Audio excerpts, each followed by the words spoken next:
Hello friends, मैं हूं Asaf www.onlineCodingGuru.in से। दोस्तों, आज मैं आपको फॉर ईच लूप में कमांड लाइन आर्ग्यूमेंट लेना और उन्हें डिस्प्ले कराना बताऊंगा।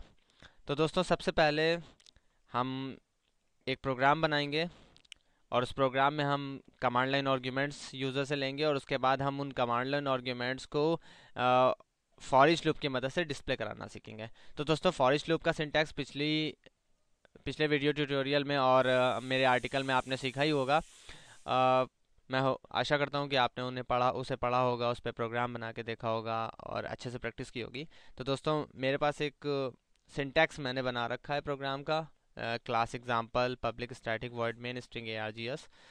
अब दोस्तों, हमें क्या करना है, हम ये इमेजिन करते हैं कि हम अपना जब प्रोग्राम रन कराएंगे तो उसमें हम 5 वैल्यूज़ ले लेंगे यूज़र से। 5 स्टूडेंट्स के रोल नंबर ले लेंगे हम, जैसे कि एक स्टूडेंट का रोल नंबर हो गया 10, 20, 30, 40, 50। हमें ये 5 वैल्यू लेनी है। एक स्टूडेंट है, उसका रोल नंबर 10 है। एक स्टूडेंट है, उसका रोल नंबर 20 है। एक का 30, एक का 40, एक का 50। ये 5 आर्ग्यूमेंट्स यानी 5 रोल नंबर्स हमें लेने हैं जब हम प्रोग्राम्स को रन कराएंगे। और रन कराते समय जो आर्ग्यूमेंट्स हम यूज़र से लेते हैं, यूज़र जो लेता है, उसे हम लोग कमांड लाइन आर्ग्यूमेंट्स कहते हैं। और उन कमांड लाइन आर्ग्यूमेंट्स को हम डिस्प्ले भी कराएंगे, लेकिन फॉर ईच लूप की मदद से। तो उसके लिए दोस्तों, सबसे पहले आ, हमें अपने प्रोग्राम में कुछ ऐसी कोडिंग करनी पड़ेगी जिसके थ्रू ऑटोमेटिक जब हम कोई कमांड लाइन आर्ग्यूमेंट पास कराएं कमांड प्रॉम्प्ट से, जब हम जावा के प्रोग्राम को इंटरप्रेट कराएंगे, तब वो सारे के सारे एलिमेंट्स args एरे में चले जाएंगे। अब हमें क्या करना है, args एरे में से एक एक एलिमेंट्स को निकालना होगा और एक वेरिएबल में डालना होगा, उसके बाद उसे प्रिंट कराना पड़ेगा।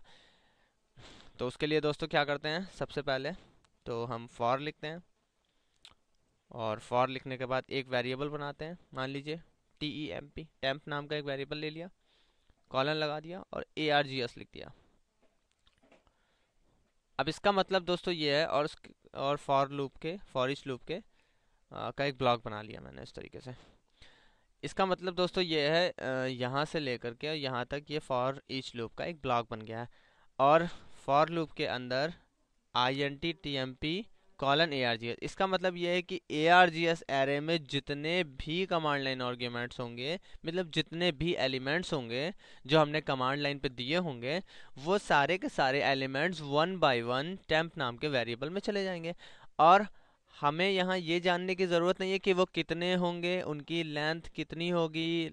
उनकी लेंथ को फैच करने की या किसी वेरिएबल में डालने की ज़रूरत नहीं है। अगर हम ट्रेडिशनल फॉर लूप यूज़ कर रहे होते तो वहाँ पे हमें ये देना पड़ता, लेकिन यहाँ पे हमारे पास ये एडवांटेज है कि हमें उस चीज़ को स्पेसिफाई नहीं करना पड़ेगा। सिंपल सा हमें कोड लिखना है, जो चीज़ हम कराना चाहते हैं। फॉर एग्जांपल, हम डिस्प्ले कराना चाहते हैं कि एलिमेंट्स को, तो हम लिखेंगे system.out.println, system.out.println। और उसके बाद यहाँ पे लिख देंगे हम roll number equals two plus TEMP। And दोस्तों, अब सिंपल सा कोड है। अब इस कोड से क्या होगा कि मान लीजिए हमने 5 रोल नंबर्स की वैल्यू दी, 10, 20, 30, 40, 50। तो पहली जो वैल्यू होगी मीन्स 10, वो टेम्प वेरिएबल में जाएगी, प्रिंट होगी। दूसरी वैल्यू फिर टेम्प वेरिएबल में जाएगी दूसरे आइट्रेशन पे, या फॉर लूप के दूसरे आइट्रेशन पे टेम्प में जाएगी, 20 प्रिंट होगी। फिर तीसरे आइट्रेशन पे तीसरी वैल्यू टेम्प में जाएगी, 30 प्रिंट होगी। चौथे आइट्रेशन में चौथी वैल्यू टेम्प में जाएगी, प्रिंट होगी। पांचवें आइट्रेशन में पांचवी वैल्यू जाएगी, टेम्प में प्रिंट होगी। ऐसा चलता रहेगा जब तक args एरे में कोई भी वैल्यू रिमेन रहती है जो प्रिंट ना हुई हो। तो दोस्तों, हम इसे एक बार कंपाइल करा के देखते हैं, एक बार सेव कर लेते हैं। ये एग्जांपल मेरे पास पहले से सेव है, इसलिए मैं बस Ctrl+S प्रेस कर रहा हूँ। सेव हो जा रहा है, या मैं आपको यहाँ से डिमॉन्स्ट्रेट करवाता हूँ। सेव सेव पे क्लिक कर दिया मैंने। अब मैं सीधा कमांड लाइन आर्ग्यूमेंट ओपन करता हूँ CMD से, और उसके बाद सी प्रॉम्प्ट पे आता हूँ। जैसा कि आपको पता है, मैंने पिछले ट्यूटोरियल में भी बताया था कि मैं जहाँ पे जावा के प्रोग्राम सेव कर रहा हूँ वो डी डायरेक्टरी है, मैंने पहले से पास सेट कर रखा हुआ है। अभी मैं CD जावा प्रोग्राम्स ओपन करता हूँ, जहाँ पे मैंने जावा के प्रोग्राम्स को लिख रखा है। अभी मैं लिखूँगा जावा सी example.java। जावा सी एग्जाम्पल डॉट जावा से मैं कंपाइल करवाऊँगा जावा को। जावा सी जावा का कंपाइलर है, और एग्जाम्पल डॉट जावा मेरी वो फाइल है जिसको हम प्रोसेस करवा रहे हैं। ये देखिए दोस्तों, एग्जाम्पल नाम है इसका। इंटर प्रेस करता हूँ। ओ ARGS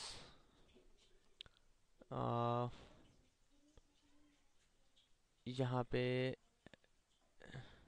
एरर एरर आ रही है किसी तरह की। एरर क्यों आ रही है दोस्तों, देखता हूँ क्या प्रॉब्लम हो गई। हम्म, शायद कहीं पे कोई प्रॉब्लम आ गई। Found Java dot lang dot string. Okay, ये कह रहा है कि जो वेरिएबल आपने लिया ना वो स्ट्रिंग का होना चाहिए, क्योंकि जो एरे है ना स्ट्रिंग वाली, वो हर चीज़ स्ट्रिंग में ही लेती है। तो मैं स्ट्रिंग लिख देता हूँ वहाँ पे। हाँ दोस्तों, अब ये कंपाइल हो गया, और कंपाइल होने के बाद अब मैं लिखूँगा जावा एग्जाम्पल। अब कमांड लाइन आर्ग्यूमेंट लेने का तरीका, सबसे पहले लिखते हैं हम जावा, ये जावा इंटरप्रेटर इससे कॉल होता है। उसके बाद एग्जाम्पल प्रोग्राम का नाम विदाउट क्लास विदाउट एक्सटेंशन। उसके बाद स्पेस पहला आर्ग्यूमेंट, स्पेस दूसरा आर्ग्यूमेंट, स्पेस तीसरा आर्ग्यूमेंट, स्पेस चौथा आर्ग्यूमेंट, स्पेस पांचवा आर्ग्यूमेंट, जब तक आप देना चाहें इसी तरह आगे बढ़ाते रहेंगे। जब आप सारे आर्ग्यूमेंट्स को स्पेसिफाई कर देंगे उसके बाद आप इंटर प्रेस कराएंगे, आपके सारे आर्ग्यूमेंट जो आपने स्पेस से सेपरेट करके दिए थे वो सारे आर्ग्यूमेंट, पहला 10 ARGS 0 पे चला गया, 20 ARGS 1 पे चला गया, 30 ARGS 2 पे चला गया, 40 ARGS 3 पे चला गया, 50 ARGS 4 पे चला गया। और उसके बाद अब यहाँ पे क्या हो रहा है कि फॉर ईच लूप के थ्रू सबसे पहले ARGS का 0th वाला एलिमेंट टेम्प में गया, प्रिंट हुआ। फिर 20 ARGS एरे का फर्स्ट इंडेक्स वाला एलिमेंट टेम्प में गया, प्रिंट हुआ। फिर सेकंड वाला, फिर थर्ड वाला, फिर फोर्थ वाला, इसी तरह सारे के सारे एलिमेंट्स जो ARGS एरे में थे वो हमारे फॉर ईच लूप की मदद से टेम्प वेरिएबल में पहुंचते रहे और प्रिंट होते रहे। तो दोस्तों ये एक सुइटेबल सा एग्जांपल था। आई होप आपको ये अंडरस्टैंड हो गया होगा और आप इस पर खूब प्रैक्टिस करके देखेंगे। तब तक के लिए मैं किसी नए ट्यूटोरियल के साथ में आपको मिलता हूँ। वेट करिए और मेरे फेसबुक पेज को लाइक करें और मेरे यूट्यूब चैनल को सब्सक्राइब करें। तब तक के लिए बाय बाय, टेक केयर।